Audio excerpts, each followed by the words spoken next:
Ensemble, ne cessons jamais d'apprendre. Je suis Gérard Pécou, président de Calimedia, agence digitale de solutions e-learning. Je vous accueille sur Never Stop Learning, un podcast qui vous fait rencontrer des acteurs de la formation entrepreneuriale et éducative d'aujourd'hui et de demain.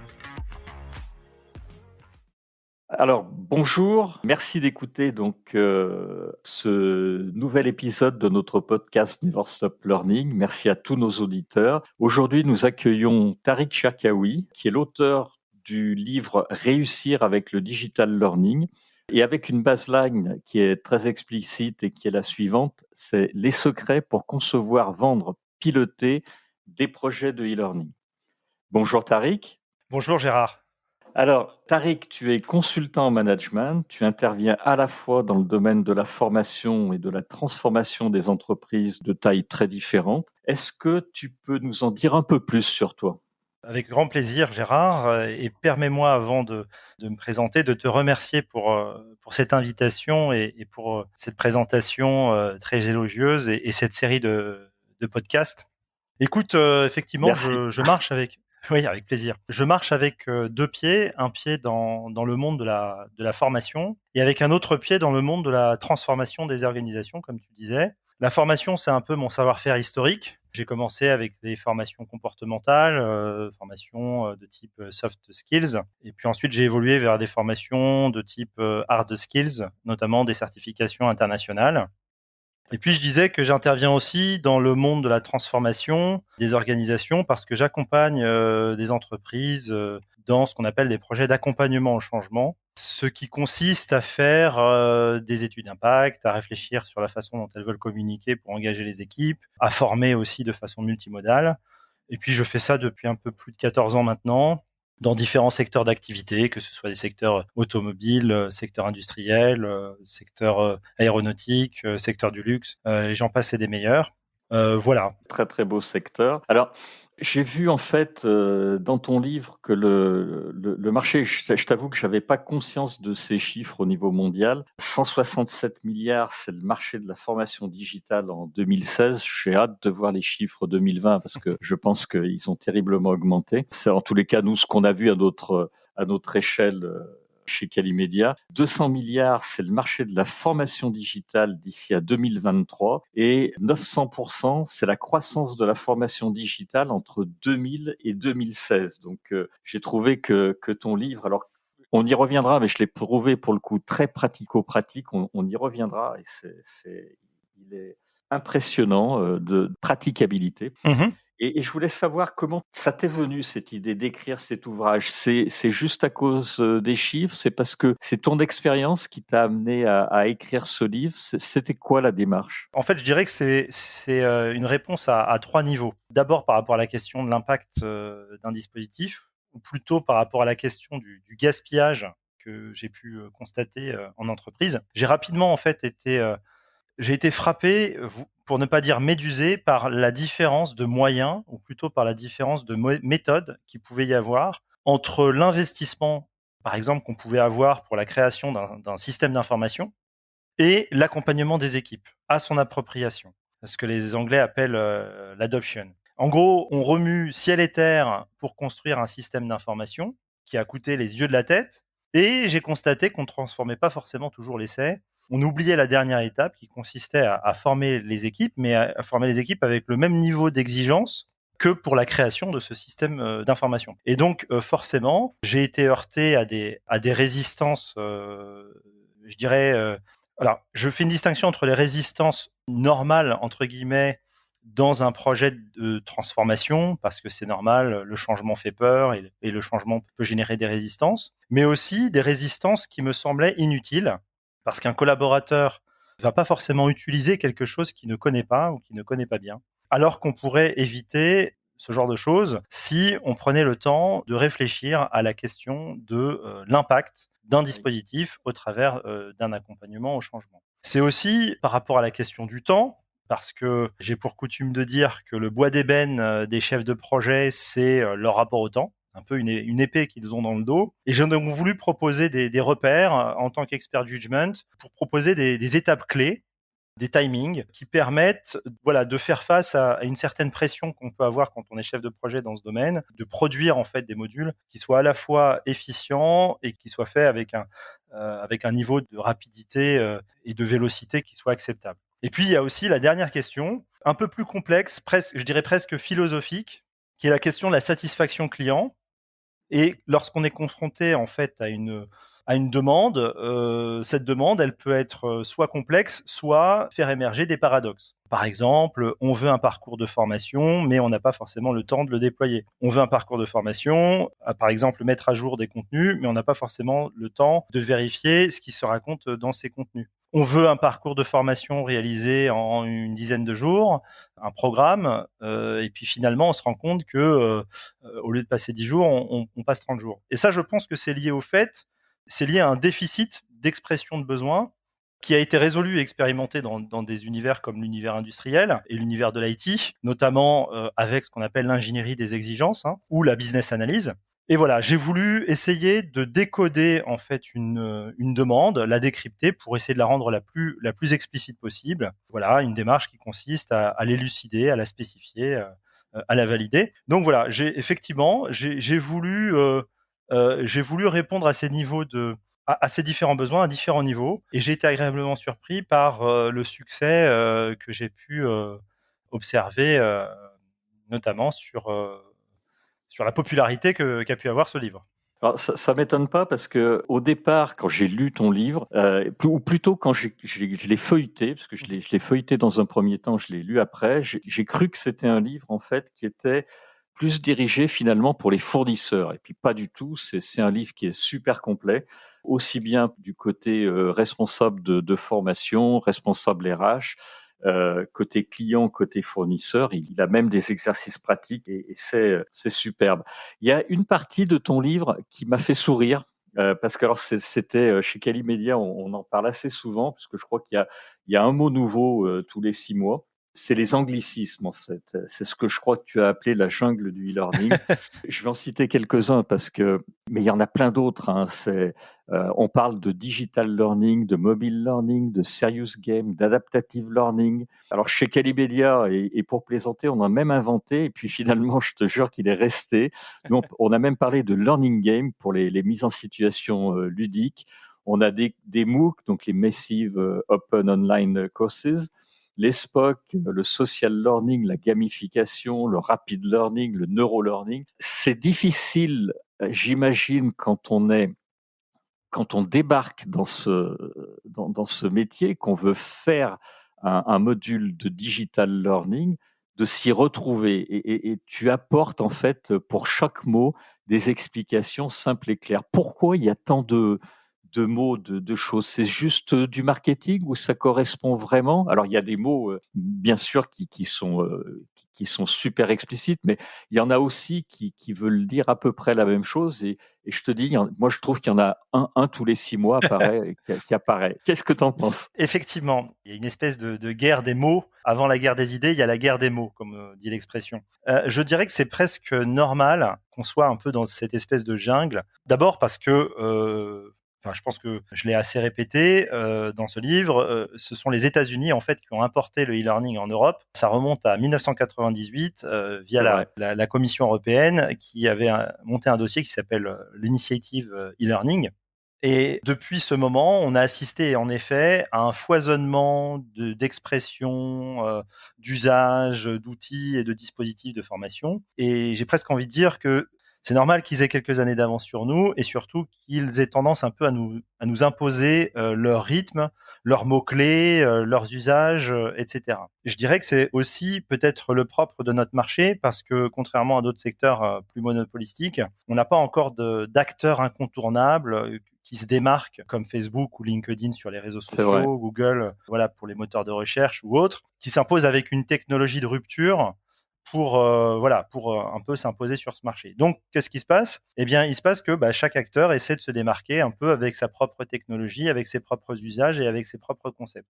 Et en effet, il y a beaucoup de termes marketing pour capter l'attention de futurs clients. Mais je crois que ça n'est pas que le fait des fournisseurs, il y a aussi une très forte demande de la part des clients C'est vrai, qui oui. souhaitent vraiment avoir de l'innovation, parce que c'est toujours utile quelque part de dire, bah voilà, on a monté un dispositif et on va créer de l'engagement par l'effet de surprise qu'il va générer. Et c'est quelque part, c'est presque une bonne stratégie pour capter l'attention des apprenants. Parce qu'on sait que la pédagogie fondée sur la découverte, sur l'effet de surprise, bah, elle a fait ses preuves d'un point de vue neuroscientifique. Par contre, il faut que ce soit vraiment un effet de surprise. Et sinon, l'effet waouh, bah, il risque de faire pchit. J'entendais l'émission de ce matin que tu as tournée avec Jean-Claude Roche.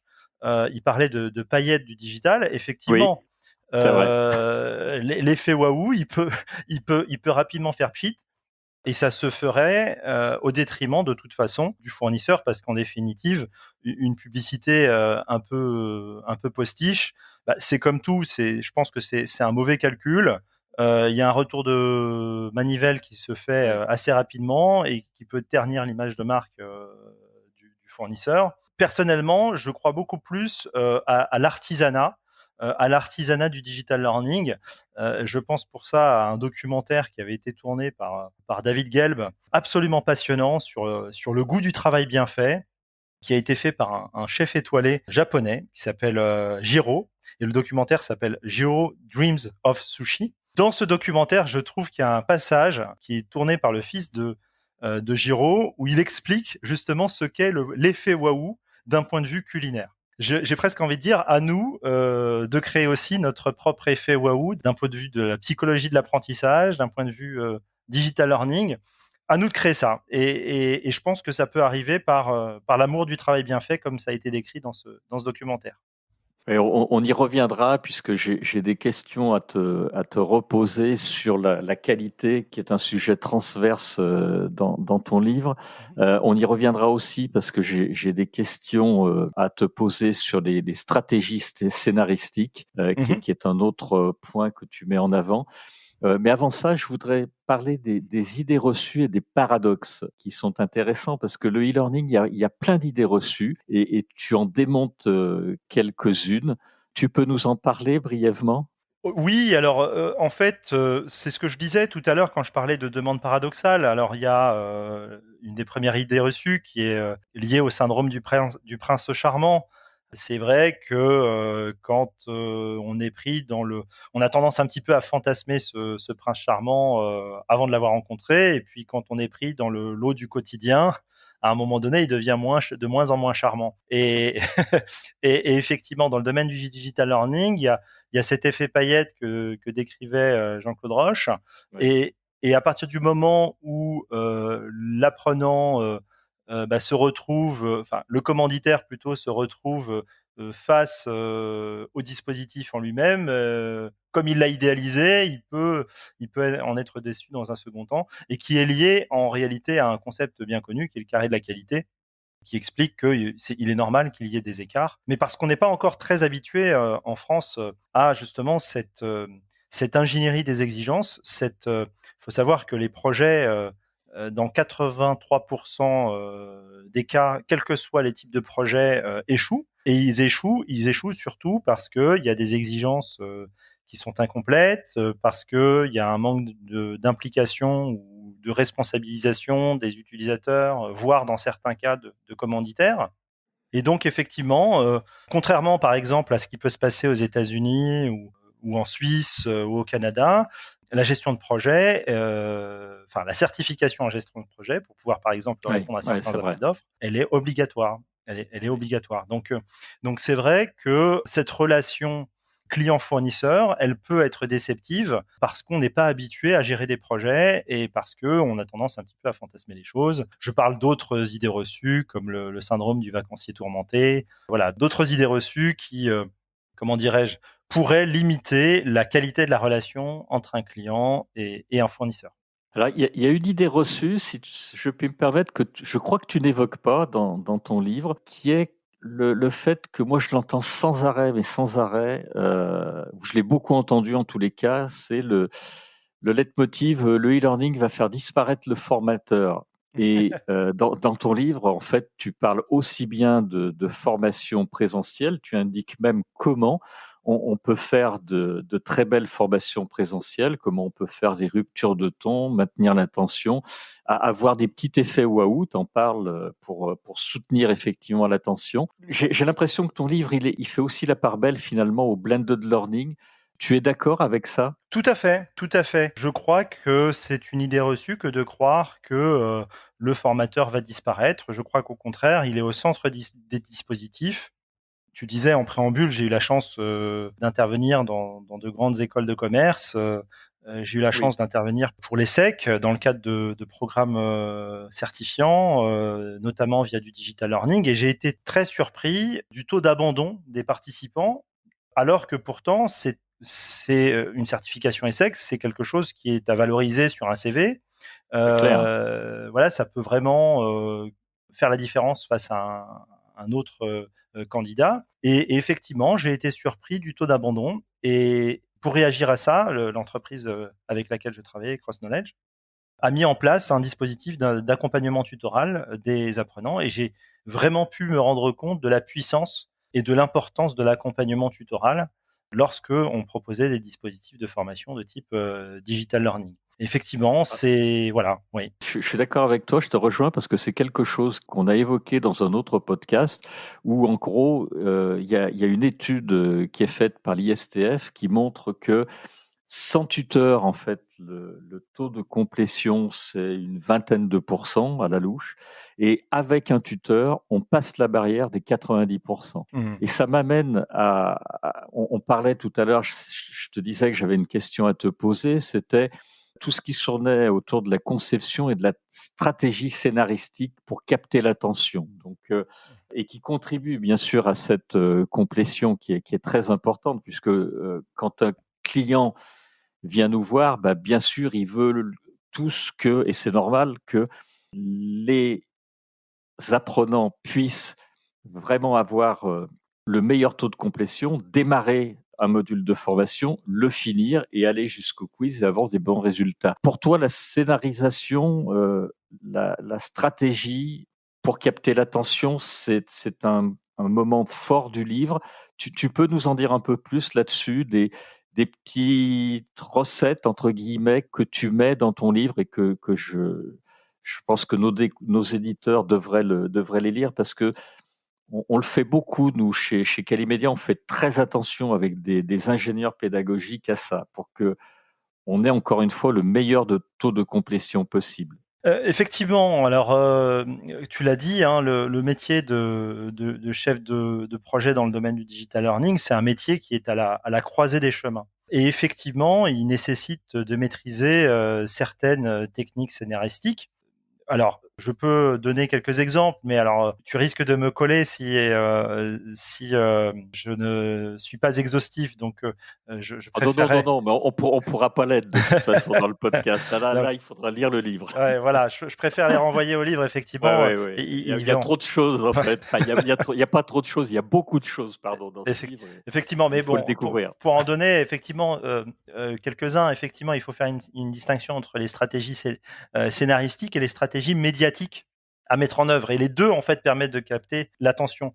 D'un point de vue scénaristique, ça veut dire être capable de faire appel à des chiffres chocs, être capable de faire appel à des slogans, être capable de faire appel à des arguments d'autorité qualitatifs. Et d'un point de vue médiatique, avoir utilisé des effets comme comment dirais-je, des bruitages, des vidéos à l'intérieur de vidéos, bref, tout ce qui va permettre de créer de l'attention vis-à-vis des apprenants.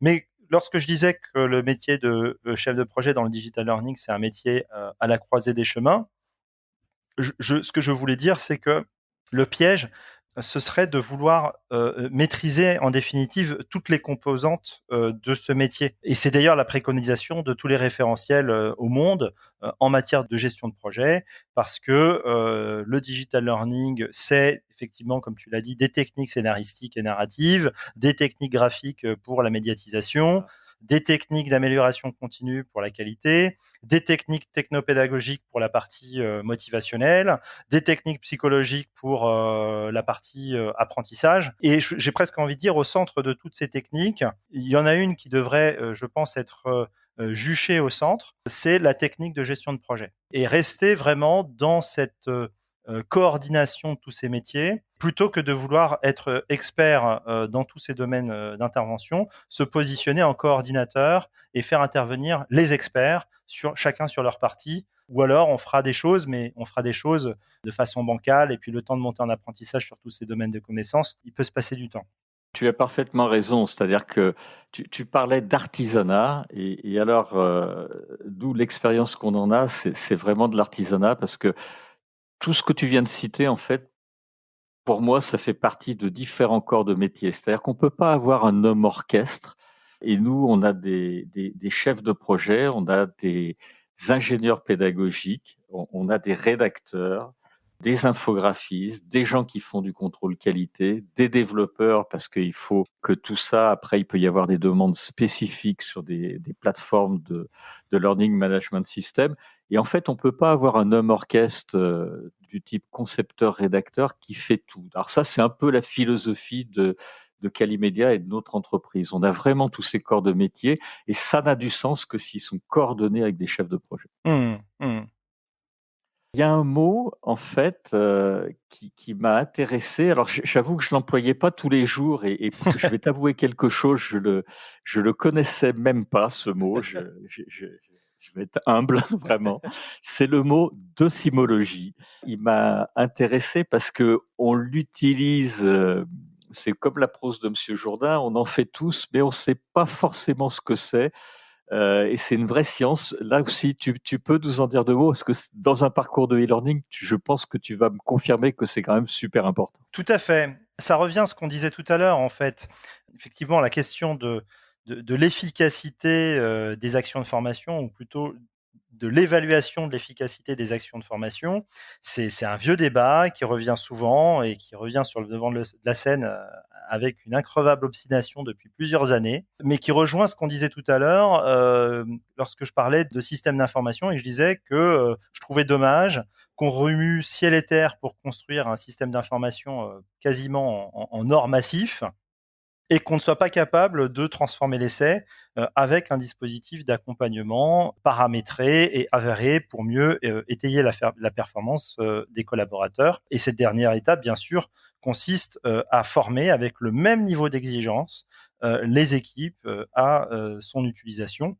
Et je ne crois pas qu'il soit compliqué de prendre quelques minutes pour évaluer les connaissances d'un apprenant, connaissances d'un point de vue sommatif, et d'évaluer sur le terrain si ce qu'il a vu en formation est utilisé. On a souvent tendance un petit peu à confondre dispositif de montée en compétences et dispositif d'évaluation. J'ai presque envie de dire que c'est un projet dans le projet. Si je devais utiliser une image, j'utiliserais l'image de poupée russe et je dirais, voilà, à l'intérieur d'un projet de formation, il y a une dimension qui est extrêmement importante, qui est la partie évaluation, et qui nécessite voilà, une ingénierie à part entière. Je ne crois pas qu'on puisse, par exemple, accepter de former un pilote d'hélicoptère ou un pilote d'avion sans prendre le temps d'évaluer si oui ou non il est en mesure de piloter cet avion ou cet hélicoptère. Et je crois qu'on devrait avoir cette même logique dans les démarches de formation qu'on utilise dans les entreprises.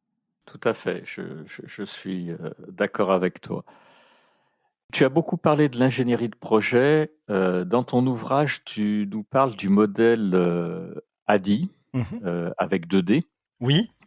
Pour audit, conception, tu ajoutes même fabrication 1, fabrication 2, communication, animation, docimologie. Pour moi, la communication, c'est un axe en fait qui est un peu oublié chez nos clients. C'est-à-dire que il y a deux choses, pour être honnête, et je voudrais que tu puisses nous donner cet éclairage. Il y a deux choses qui sont oubliées. On nous demande toujours de faire des parcours de formation avec des clients qui arrivent en exprimant un besoin dans un cahier des charges qui est très bien fait, mais ils oublient la partie communication et ils oublient aussi quelque chose qui, pour nous, chez Calimedia, est important, c'est de mettre tout ça dans un parcours de formation global. C'est-à-dire qu'on considère un peu, ils considèrent souvent que finalement, un module de e-learning, ça suffit. Alors, on a parlé du tutorat en oubliant le tutorat quelquefois, ou alors en faisant pas des pré-quiz. Enfin, dans une logique, encore une fois, de parcours de formation. Et alors, la partie communication, je crois que nous, on est obligé de la rappeler systématiquement. Tu as des exemples, ça, c'est quelque chose que tu retrouves toi aussi chez tes clients, les clients que tu accompagnes? Tout à fait. Alors, effectivement, tu as raison de souligner l'importance de la communication dans le cadre d'un projet de formation, et j'ai même presque envie de dire, dans le cadre d'un projet de transformation. Ça doit être pensé de la même façon qu'on devrait penser à la docimologie dont on parlait tout à l'heure. Eh bien, essayer de reproduire cette ingénierie d'un point de vue communication. Et je crois que la première des clés pour ça, c'est la prise de conscience. Faire prendre conscience aux collaborateurs qu'on est en train de mettre en place un projet. Et alors, pour ça, il y a des stratégies qui peuvent être mises en œuvre. Je pense, par exemple, alors c'est très amusant parce que j'écoutais, désolé, je parle beaucoup de Jean-Claude Roche ce matin, je l'ai écouté, mais j'ai trouvé que son propos était vraiment très très proche de ce que je pouvais faire, et en plus, on ne s'est pas concerté et on ne se connaît même pas, donc j'ai trouvé que c'était C'est vraiment vrai, mais intéressant. c'est parce que vous avez un côté pratique tous les deux, que vous avez travaillé dans l'industrie, et je crois que c'est ce qui vous rapproche avec Jean-Claude. Tout à fait. Et effectivement, et ce qu'il évoquait ce matin quand il parlait de team building à distance, c'est tout à fait ça. Je crois que le team building à distance, à ne pas confondre bien sûr avec un dispositif de montée en compétences, hein, le team building à distance a au moins cette vertu, c'est de créer de l'engagement. Alors, je pense à deux entrepreneurs, qui s'appellent Carole et Étienne Faisandier, qui ont monté une start-up très intéressante à ce sujet, qui s'appelle Teams Connect, et qui propose en fait des activités ludopédagogiques et qui permet de créer de l'engagement même à distance. Et en fait, cet engagement va servir aux collaborateurs pour leur faire prendre conscience qu'il est en train de se passer quelque chose dans l'entreprise. Il faut qu'on s'y intéresse. Par exemple, ils utilisent des challenges, des communautés de projets pour décoder par exemple, des énigmes, des choses comme ça, et en dépit de la distance, avec des activités de cohésion et de gamification. Mais par exemple, ils utilisent aussi des vidéos virales qu'on a pu voir circuler sur les réseaux sociaux. Notamment, je pense à la vidéo Don't Rush Challenge, et qui a Oui, été, je dirais, mis au goût du jour de façon un peu plus corporate pour pouvoir faire passer des messages. Et je crois que dans ce cadre-là, ça permet, quand tu parlais de communication, ça permet, avant même de commencer à parler de formation ou de transformation ou de conduite du changement, ça permet juste de dire, il est en train de se passer quelque chose, bon, intéressons-nous à ce qui est en train de se passer, et pour ça, on va créer quelque chose de ludique, on va créer quelque chose d'engageant pour les équipes, et voilà, ça va permettre comment dire, d'attirer leur attention et de les sensibiliser à ce message qui est en train d'être diffusé. Donc effectivement, la communication, c'est quelque chose d'important. De même que, voilà, il faut aussi réussir à mettre ça dans un cadre global. Et c'est ce qui est le plus difficile, c'est de réussir à créer une cohérence d'ensemble pour faire réussir l'efficacité du dispositif. tout à fait. J'ai une dernière question avant de terminer ce podcast qui est vraiment intéressant. Tu termines ton livre, en fait, par un benchmark de différents outils. Tu peux nous en dire un peu plus sur les outils auteurs? Tu en as repéré un qui sortait du lot, par exemple, que tu pourrais conseiller, ou alors ils sont tous de niveau? Alors, c'est très bien fait, hein, tu mets les avantages, les inconvénients. J'ai regardé, nous, ce qu'on utilisait, et il y a des choses qui sont très, très vraies. Il y en a un qui te semble plus particulièrement adapté à la réalisation de modules de e-learning? Je pense que effectivement, cette dernière partie, alors elle peut très vite devenir obsolète. Alors c'est C'est pour vrai, ça que ça dans bouge tout le temps. voilà, ça bouge tout le temps. Alors j'ai une bonne nouvelle à vous annoncer, à t'annoncer, Gérard. Mon éditeur a pris la décision de sortir la deuxième édition de ce livre, Ah et donc bravo! merci. Ah Et, bravo! et donc, dans cette deuxième édition, je compléterai en fait cette liste de différents logiciels, et notamment je ferai un petit focus sur le téléprésentiel qu'on a beaucoup Ah oui, expérimenté en fait mmh, c'est vrai. pendant cette période de crise sanitaire, et c'est un euphémisme de le dire, notamment avec des logiciels comme Zoom, Teams, WebEx, etc. Je pense que je les incorporerai. Je voudrais pas proposer voilà, j'ai pas d'outil de prédilection en particulier. Ça va dépendre de la ligne éditoriale, ça va dépendre de la charte graphique de l'entreprise, et en fonction de celle-ci, je serais plutôt tenté d'adapter en fait Ouais, c'est ça. les logiciels à leur culture d'entreprise. Je bois du petit lait parce que c'est exactement ce qu'on fait chez nous. On n'a pas de logiciel en fait prédéterminé. C'est en fonction effectivement du cahier des charges. Si c'est bien sûr du motion design, ça va pas être le même logiciel qu'un module de digital learning. Encore moins si c'est des tutos. Il y a des logiciels qui marchent vraiment mieux pour ça. Donc on change en fait. En fonction des projets. On se raccroche bien sûr chaque fois aux normes SCORM ou AICC, enfin plutôt SCORM maintenant, parce que Oui, la norme AICC, on la voit plus trop. Je crois que le dernier module qu'on a converti en AICC, c'est peut-être il y a 2 ou 3 ans, l'année 2019-2020 et en ce début d'année 2021, on fait plus d'AICC. On peut, on pourrait, mais il est quasiment plus utilisé. Donc je suis d'accord. Et j'ai hâte alors pour le coup de lire la version 2 de ton livre parce que je trouve que cette dernière partie, elle est également super intéressante. Merci Tariq pour ce très beau podcast. Je voulais remercier également tous nos auditeurs qui l'ont suivi.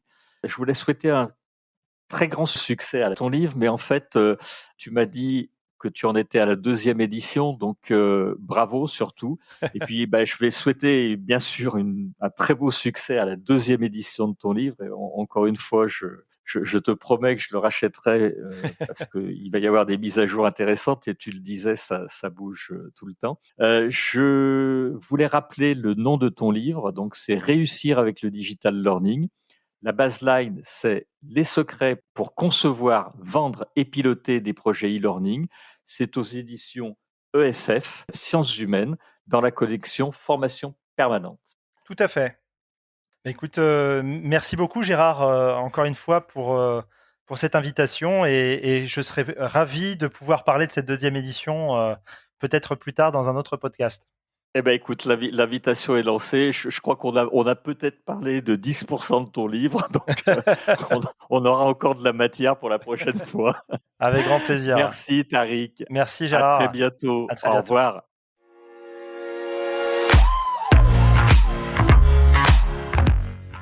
Vous êtes arrivé à la fin de cet épisode. Je vous remercie pour votre écoute attentive. Si l'épisode vous a plu, partagez-le auprès de votre entourage et donnez-lui une bonne note suivie d'un commentaire sympathique pour nous aider à grimper dans les classements. Je suis Gérard Pécou, président de Calimedia. Si vous cherchez une solution e-learning, rendez-vous sur calimedia.fr. Notre équipe vous accompagnera avec un très grand plaisir. Nous nous retrouverons dans le prochain épisode de Never Stop Learning pour qu'ensemble, nous ne cessions jamais d'apprendre.